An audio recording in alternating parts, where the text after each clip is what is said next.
अच्छा ओके बच्चों, जैसे कि हम 4.3 एक्सरसाइज को हमने कंटिन्यू किया हुआ है और इसकी दो टाइप्स पे हम क्वेश्चंस कंप्लीट कर चुके हैं। अब ये हम आ रहे हैं थर्ड टाइप पर और इसके बाद एक टाइप रह कर ये आपकी एक्सरसाइज 4.3 जो है ये कंप्लीट हो जाएगी।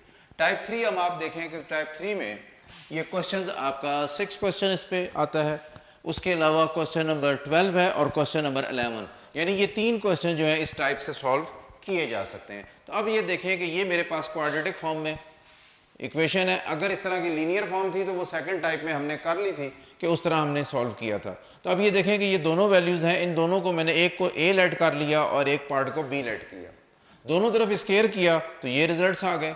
अब इन दोनों को सेपरेट किया, ए स्केयर माइनस बी स्केयर, तो जिस तरह ए में से बी स्केयर में से माइनस हो रहा है तो इस ए स्केयर के इस रिजल्ट में से ये रिजल्ट माइनस हो रहा है। नेगेटिव साइन अंदर अप्लाई हुआ है, साइन चेंज हो गए, यहाँ से एक्स स्केयर ये कैंसिल हो गया, पॉजिटिव और नेगेटिव, ये x कैंसिल हो गया और ये 1 और 1 2 आ गया। अब मजीद अगर आप ये देखें कि इसकी फैक्टराइज करें तो a प्लस बी और a minus B is equal to 2, और ये जो मैंने a और b लेट किया, अगर मैं a और b यहाँ वैल्यू पुट करूँ तो ये मैंने a लेट किया और ये b, तो a minus B is equal to 1। अब ये जो a minus B is equal to 1 है इसको मैंने इक्वेशन a कह दिया, ये इक्वेशन 2 कह दी है। अब इसके बाद आप ये देखें कि ये जो a माइनस बी 1 इसकी जगह 1 में प्लेस कर दी, तो इसका मतलब a प्लस बी जो है ये इज इक्वल टू 2 आ गया। अब ये दो एक मेरे पास ऐसी इक्वेशन आ गई जो लीनियर फॉर्म में, ये इक्वेशन a और इक्वेशन 3। अगर ये दो लीनियर फॉर्म में, अगर मैं दो इक्वेशनों को, जो लीनियर फॉर्म की इक्वेशंस होती हैं जो आपने 8th लेवल पे भी पढ़ी हैं, मैट्रिक लेवल पे भी पढ़ी हैं और यहाँ पर भी आप इसे पढ़ रहे हैं और आगे कई जगहों पे अप्लाई करेंगे, तो इनको सॉल्व करेंगे तो यहाँ से a और b की वैल्यू फंसे। अब ये देखें कि दोनों इक्वेशंस को अगर मैं ऐड करता हूँ तो b कैंसिल हो जाता है, b कैंसिल होकर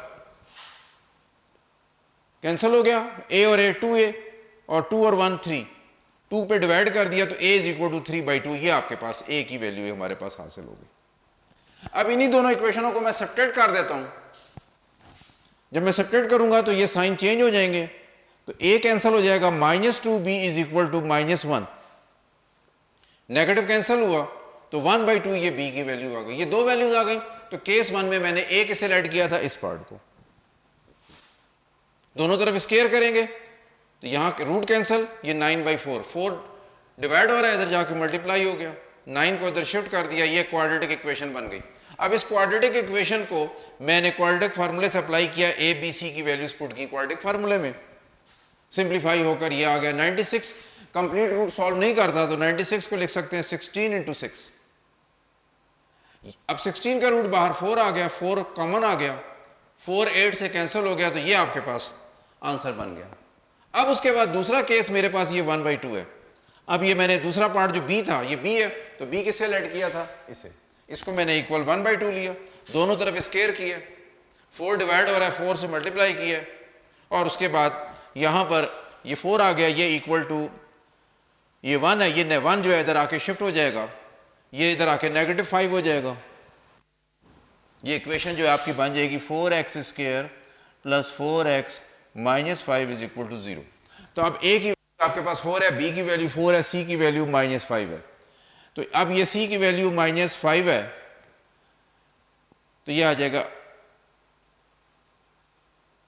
80। अब ये 80 आंसर आ गया तो ये बन गया आपका 96। 96 को फिर इसी तरह लिख सकते हैं, तो ये √5 आ गया, 4 कॉमन आ गया, ये इस पर जब कैंसिल हुआ तो अब आप ये देखें कि ये आंसर और ये आंसर, दोनों आंसर क्या हुए, सेम आ गए, रिपीट हो गए। एक्सट्रेडिस फॉर्म में ये नहीं है, यानी कि दोनों पॉजिटिव थे इसलिए दोनों सोल्यूशन सेट दे सकते हैं, लेकिन हुआ क्या कि दोनों सोल्यूशन सेट सेम आ रहे हैं, इसलिए इनको रिपीट नहीं करेंगे, इसलिए सोल्यूशन सेट एक ही बार लिखा जाएगा और वो सोल्यूशन सेट हमारा ये सोल्यूशन सेट कहलाएगा। ठीक है, ये सोल्यूशन सेट आ गया। अब इसके बाद है क्वेश्चन नंबर 11, ये सेम इसी तरह, बिल्कुल इसी तरह आप लेट करेंगे, ए और बी बिल्कुल इसी स्टाइल पर हल करेंगे। अब क्वेश्चन नंबर 12 है, ये क्वेश्चन नंबर जो 12 है ये लास्ट क्वेश्चन है, बीच में से अब एक टाइप आपकी रहती है, इसमें भी देखिए सेम, इसको मैंने लेट ए किया, इसे मैंने आप बी लेट किया, दोनों तरफ स्केयर्स किए, a² माइनस b², इस पार्ट में से ये पार्ट सब्ट्रैक्ट होगा तो -4x² -7 -18, ये सॉल्व होकर के 5x में से 4x² -7 7 से कैंसिल, इसकी फैक्टराइज की है, इसकी भी फैक्टराइज किया, इसको रिजल्ट मैंने 1 का है। अब ये वैल्यू जो मैंने लेट की थी यहाँ पुट की है, तो a minus B is equal to X minus 4।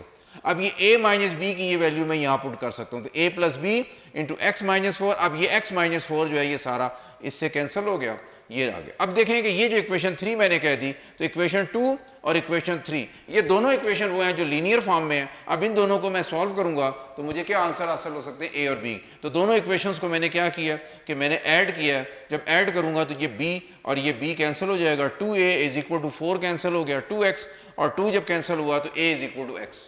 अब इसी से आगे क्वेश्चन चला, यही इक्वेशन नंबर 2 और 3 मैंने दोबारा लिख दी, और अगर मैं इन्हें सब्ट्रैक्ट करता हूँ तो यहाँ पर मैंने सॉल्व किया तो ये b की वैल्यू 4 आ गई।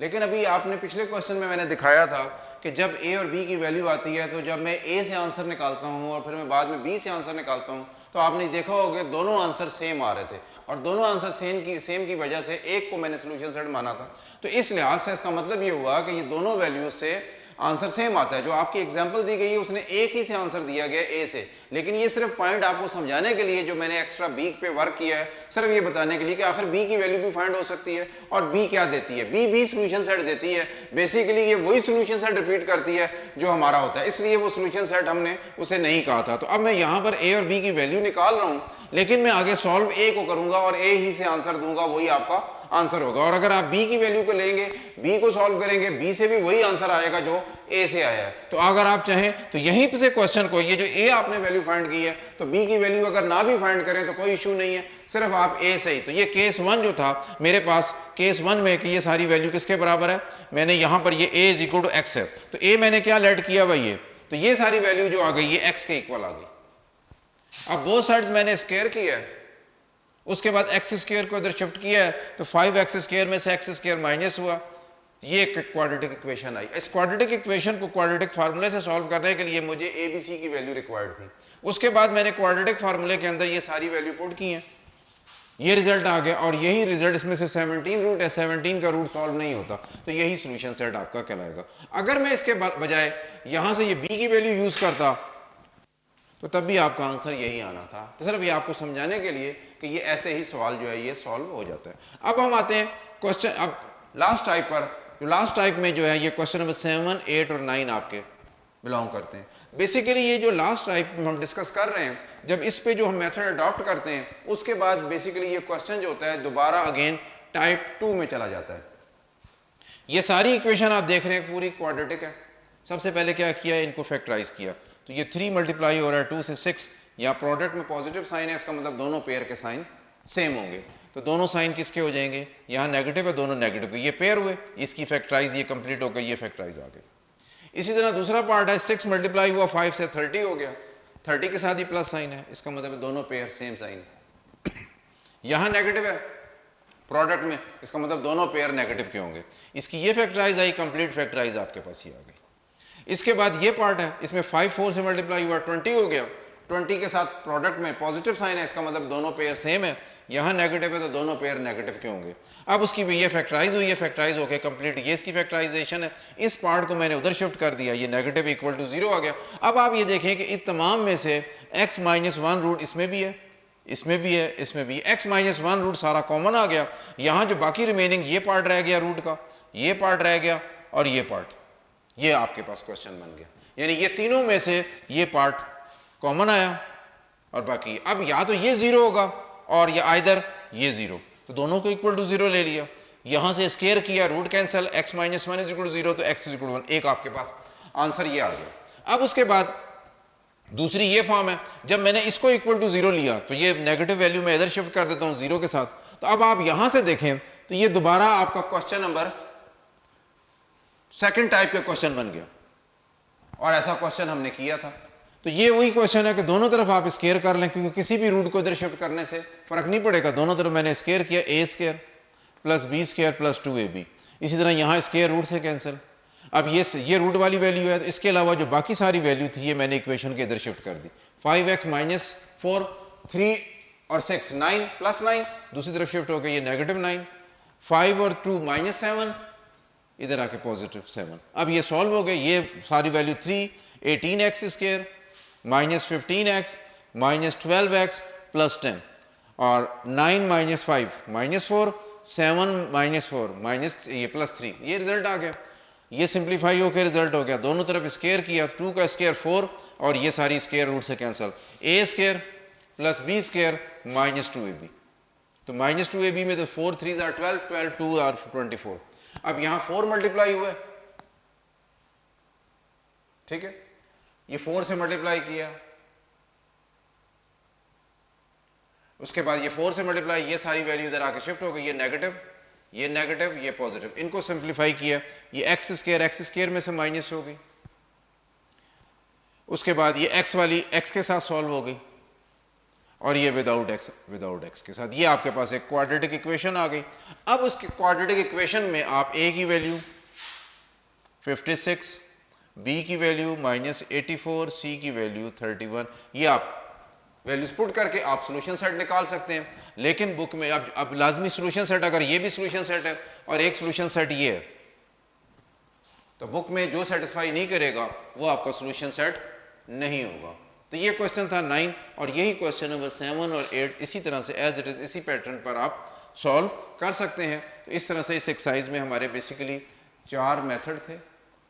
ये जो मेथड हमारा लास्ट हमने डिस्कस किया, ये बेसिकली सिंप्लीफाई करने के बाद यहाँ से ये क्वेश्चन दोबारा मेथड नंबर 2 में, टेक्निक नंबर 2 में चला जाता है, टाइप 2 में, और उस तरीके से सॉल्व किया जा सकता है।